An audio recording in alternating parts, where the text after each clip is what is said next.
Hello viewers, welcome to Info Stories.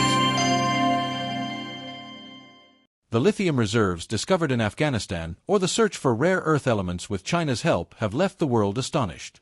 However, today we will not discuss that. Instead, we will talk about a mega-project undertaken by the Taliban, which not only aims to make Afghanistan a major global power but also intends to change the world. This project will not only open new doors of progress for Afghanistan, but will also reshape the future of Asia. We are talking about Afghanistan's Qosh Tepa canal project, which has left the world amazed. How can a country, affected by 50 years of war, possess the resources to complete such a massive project without any external help? 4 years, Afghanistan, plagued by poverty, hunger, and war, is now set to build the world's first and largest canal. The 285 kilometers long and 500 feet wide canal, Qosh Tepa Canal, will change the destiny of Afghanistan.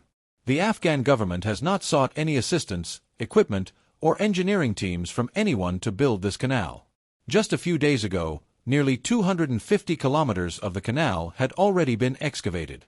But the question arises, why does Afghanistan need such a massive canal? Afghanistan is often referred to as a landlocked country because it does not share borders with any sea.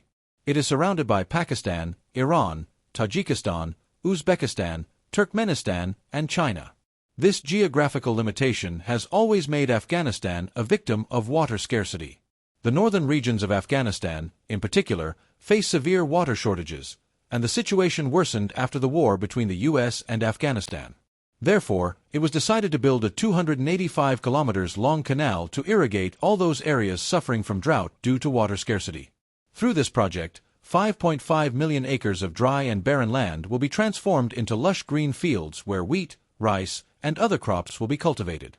In the next 2 years, Afghanistan will not only be able to grow wheat and other grains to meet its domestic needs, but will also be able to export 50% of its wheat to other countries. Friends, this project began in March 2022, and it is expected to be completed by 2025, given the rapid pace of work.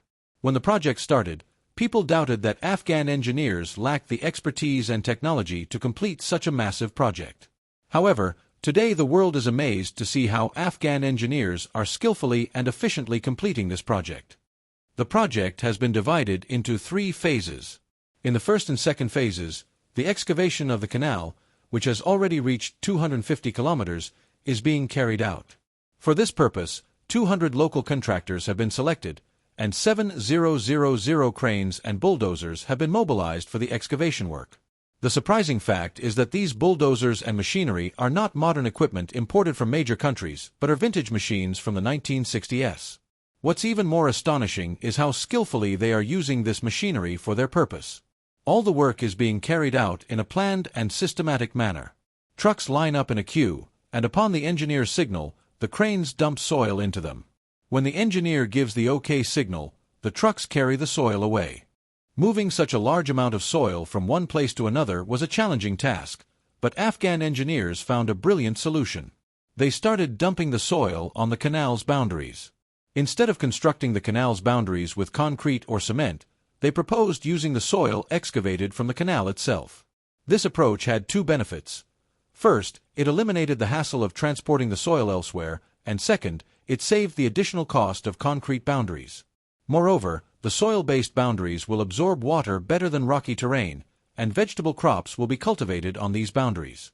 The world was further surprised to see that while the excavation work is ongoing, the planting of vegetables, plants, and trees around the canal has also begun. Once the canal is completed, water pipelines will distribute its water up to a distance of 5 kilometers. Another astonishing aspect is that the tube wells and water pumps near the canal are powered by solar systems instead of electricity, saving on electricity costs. This project has been the subject of much propaganda.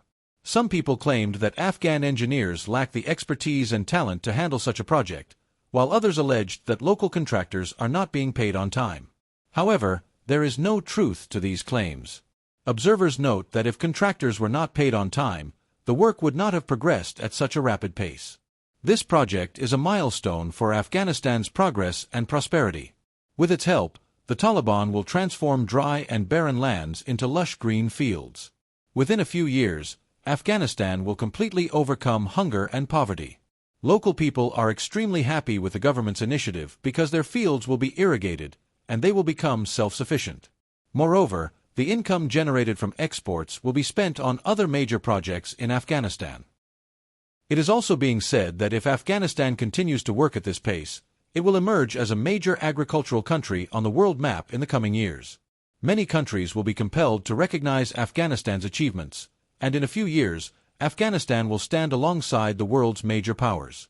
As a strong and self-sufficient nation, Afghanistan will prove to be a supportive and helpful ally for the Islamic world. The world will witness how the Taliban, after years of war and devastation, will The Afghan Taliban did not lament their situation after the war, nor did they go to the IMF to borrow $1 billion.